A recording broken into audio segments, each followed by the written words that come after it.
भाई क्या ही मूवी देखी मैंने। इंडियन एनिमेशन इंडस्ट्री जिसका हालत कुछ खास नहीं है, उस इंडस्ट्री को अगर कोई आगे ले जाने का फर्स्ट स्टेप हो तो फिर वो शायद यही मूवी होगा, अवतार नरसिम्हा। और इस मूवी से मैं आपको कुछ ऐसे इनसेन डिटेल्स बताऊंगा जिसे सुन के आपको लगेगा कि हाँ यार कुछ तो बात है हमारे माइथोलॉजीज में। मूवी का फर्स्ट डिटेल आता है मूवी के दो मेन विलन हिरण्यक्ष और हिरण्यकश्यपु से। ये दो भाई कोई असुर नहीं है, वैसे तो ये है, लेकिन जो ये असल में है वो है भगवान विष्णु जी के परम भक्त। और साथ ही साथ विष्णु जी जहाँ रहते हैं वैकुंठ, वहाँ के गेट कीपर्स जया और विजया, जिनको सनत कुमारों को वैकुंठ में विष्णु जी से ना मिलने देने के लिए ये अभिशाप दिया गया था कि उनको अब से अपने सारे डिवाइन स्टेटस भुला के पृथ्वी में ही हर बार जन्म लेना पड़ेगा।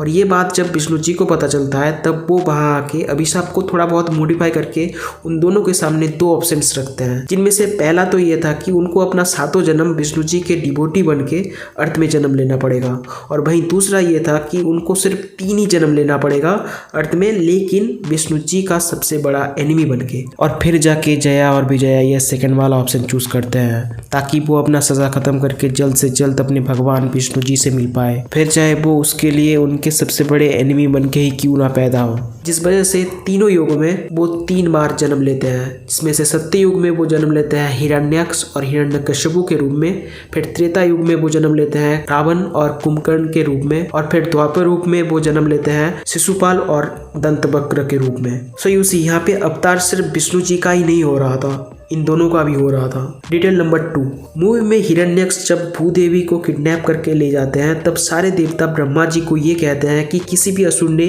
आज तक ये दुस्साहस कभी नहीं किया। जो सुन के बहुतों को ये लग रहा होगा कि रावण ने भी तो यही सेम चीज किया था माता सीता के साथ, तो ऐसा नहीं है। रावण त्रेता युग में आया था और ये था सत्ययुग का घटना, और इसी युग के बाद त्रेता युग आता है, तब जाके रावण आता है और तब जाके वो ये चीज करता है। डिटेल नंबर 3, मूवी में हिरण्यक्ष और हिरण्यकश्यपु के नाम का एक सिग्निफिकेंट मीनिंग है जो मूवी में बहुत अच्छे से दिखाया गया है। जैसे कि हिरण्यक्ष जिसका मतलब होता है गोल्डन आई, हिरण्य मतलब गोल्ड और अक्ष मतलब आई, सो गोल्डन आई। जो आप अगर ध्यान से देखो तो फिर हिरण्यक्ष के आंखों का कलर भी है जो कि गोल्डन कलर का होता है। और ठीक से वैसे ही हिरण्यकश्यपु का नाम का भी एक मीनिंग है जो है हिरण्य मतलब गोल्ड और कश्यपु मतलब सॉफ्ट कुशन, जिसका पूरा मतलब होता है क्लॉथ इन गोल्ड, मतलब गोल्ड से मुड़ा हुआ। इसीलिए आप हिरण्यकश्यपु को आप अगर बहुत टाइम के लिए आप ऐसे देखोगे कि वो गोल्ड से मुड़ा हुआ है, मतलब गोल्ड जैसा ही बहुत सारा कुछ वो पहनता रहता है, जो कि एक एक्सट्रीम मैटेरियलिस्टिक और ईगोइस्टिक पर्सन को सिंबलाइज करता है। और हिरण्यकश्यपु ऑब्सेस्ड था पावर, इमॉर्टलिटी और सब चीजों के ऊपर कंट्रोल पाने के लिए, इसीलिए ही वो विष्णु जी का पूजा बंद करवा के अपना पूजा शुरू करवा दिया था, ये बोल के कि विष्णु जी कोई भगवान ही नहीं है। इसी से आता है डिटेल नंबर 4, जब हिरण्यकश्यपु प्रहलाद से पूछता है कि क्या तुम्हारा भगवान इस स्तंभ में भी मौजूद है, तब आप अगर नोटिस करो तो हिरण्यकश्यपु के बॉडी में बहुत सारा गोल्ड रहता है, लेकिन जिस पल वो स्तंभ तोड़ता है और वहां से जब नरसिम्हा भगवान निकलते हैं तब आप अगर हिरण्यकश्यपु के बॉडी में देखो तो फिर आपको थोड़ा सा भी गोल्ड नहीं देखने को मिलेगा, जो मेटाफोरिकली ये सिंबलाइज करता है कि जैसे भगवान नरसिम्हा वहां पर प्रकट हुए तभी हिरण्यकश्यपु के सोने के साथ साथ उसका अहंकार भी डिस्ट्रॉय हो गया था। डिटेल नंबर 5, मूवी में इंद्र जी जब हिरण्यकश्यपु के वाइफ कायादु को किडनैप करके ले गए थे तब नारद मुनि आके उनको बचाए थे,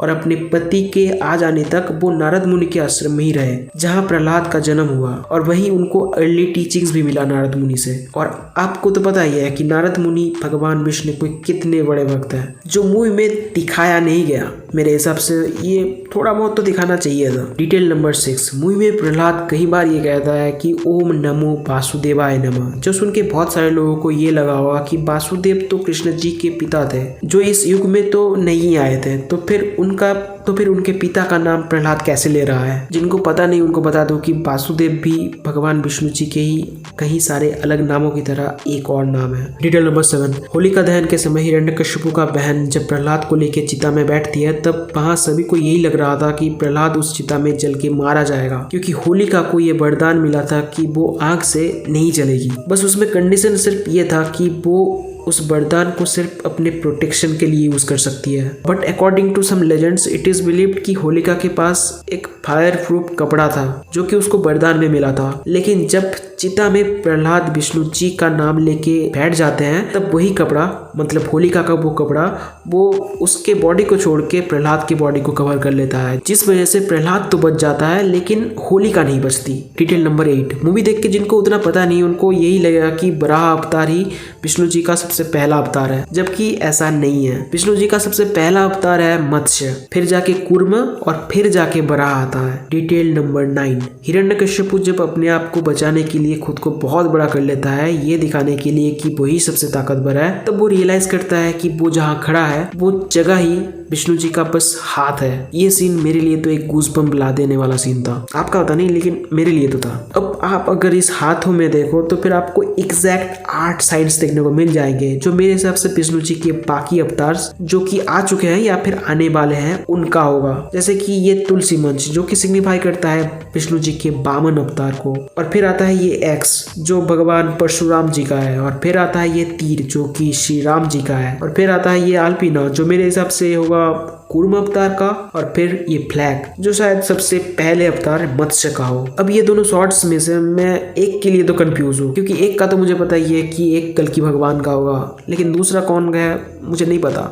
तो आपको अगर पता हो तो फिर कमेंट्स में बता देना, मैं पिन कर दूंगा। Detail number 10। हिरण्यकश्यप के डेथ के टाइम आप अगर देखो तो उसके गुरु शुक्राचार्य जो कि पूरे असुर कुल का ही गुरु है, वो हिरण्यकश्यप के बॉडी से कुछ बाहर निकालने की कोशिश कर रहे थे। वो मेरे हिसाब से कुछ ऐसा हुआ होगा कि वो हिरण्यकश्यप को वापस जिंदा करने की कोशिश कर रहे थे, क्योंकि शुक्राचार्य के पास एक मृत संजीवनी का मंत्र था, जिस वजह से वो किसी भी मृत जीव जंतु किसी को भी मरने के बाद भी उनको वापस जिंदा कर सकते थे, और शायद वो यही चीज कर रहे थे हिरण्यकश्यप के साथ। लेकिन क्योंकि वहां विष्णु जी मौजूद थे इसलिए वो उस प्रोसेस को कंप्लीट होने ही नहीं दिया, जिस वजह से हिरण्यकश्यप मारा गया और वो वहां से भाग गए। So that is all for this video. मैंने कोशिश किया है कि जितना हो सके उतना सिंपल रख के चीजों को एक्सप्लेन कर सकूं। आई होप कि आपको ये सारी डिटेल्स पसंद आई हो। अगर आया है तो फिर प्लीज एक लाइक जरूर कर देना, और चैनल में नए हो तो सब्सक्राइब के साथ साथ इस वीडियो को शेयर जरूर करना। तब तक के लिए बाय।